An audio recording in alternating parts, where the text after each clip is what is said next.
Cat owners expect presents from their fur baby, but this family couldn't believe what they were seeing. What was this bizarre bundle in front of them? When they realized what it was, they knew that if they didn't proceed carefully, lives could be on the line.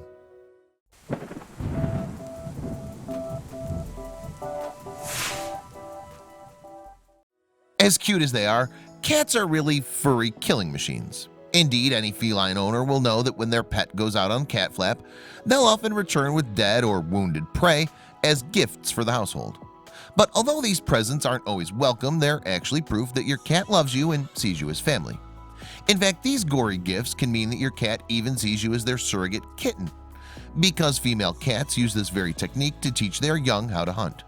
They bring their babies little gifts of food, and it shows the kittens what they're capable of when they grow up.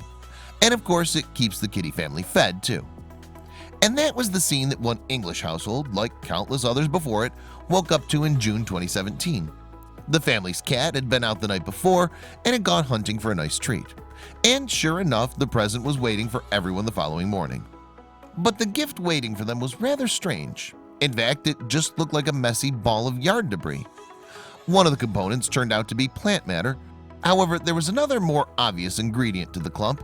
It was made from a lot of feathers. There was only one thing this gift could be. The cat had brought its family a nest, although the location of the nest's previous owners was unknown. Did the feathers covering the nest belong to them? The family were at a loss with what to do. They couldn't tell if anything inside the feathery ball had survived the cat's hunt. Subsequently, the family took the nest to an animal rescue charity called Folly Wildlife Rescue, FWR, in Sussex, England. FWR specializes in treating wild animals that have been accidentally or intentionally wounded as a result of human interaction.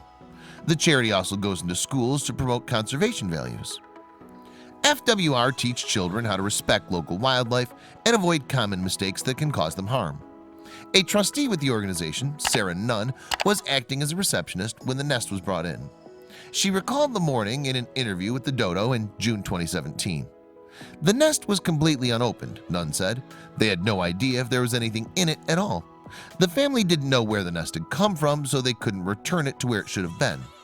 However, the FWR team then noticed something. It turned out that the feathers may not have belonged to the cat's prey after all. We knew something had actually used it for nesting because it was lined with so many feathers, Nunn said. And so they made a decision to find out for sure. We very guiltily had to destroy the nest to see what was inside, Nunn continued. And when they did, they couldn't believe what they found. Something had actually survived the cat's hunting trip. In fact, 3 little somethings were alive within the nest. Inside the nest were 3 little baby hatchlings that were so young their bald bodies hadn't grown any feathers yet. Not only did this make it hard to determine their species, but at such a young age, the little birds were also helpless. Indeed, they couldn't even feed themselves and were completely reliant on their rescuers. And so Nunn and the FWR team decided to take the birds under their metaphorical wing and raise them. They'll continue to be hand-fed from dawn till dusk, Nunn told the dodo, and she explained that as the babies grow, their care will be adjusted according to their needs. Nunn described the stages that the bird's treatment will take. Care began in an incubator, but she explained that as they grow, they'll need new accommodation. Once they start to show signs of feathering up, they'll be moved into a larger cage, she said.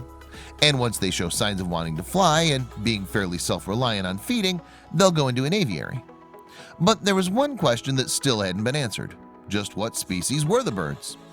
Well, to begin with, the FWR mistook them for goldcrests. However, Nunn said that the birds have grown considerably in a short space of time and are now thought to be long-tailed tits. And this would explain the content of the nest too, because long-tailed tits often use moss, lichen, and feathers along with spider silk to make their homes. Furthermore, long-tailed tit nests are often the target of predators, so it's common for their nests to fail.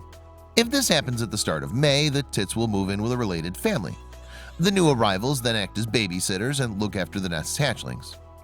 Despite their low position on the food chain, long-tailed tits are common across Europe and Asia. Their species isn't in danger, but if it wasn't for the FWR, those 3 babies would have been. But thanks to the charity and the quick-thinking family, the birds have another chance at life. Cats are predators by nature, and it's normal for them to go out hunting, but there are ways to limit their gory gifts. Nunn told the dodo that night is when cats hunt the most. Invest in a collar that's got a bell on it. This limits their ability to catch prey. Your cat's activity can also be made more bird-friendly by keeping the killer kitty inside at night.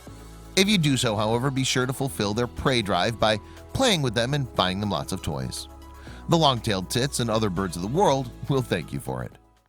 I hope you liked this video. If so, please hit the subscribe button and click on the bell icon to make sure you never miss a video from our channel.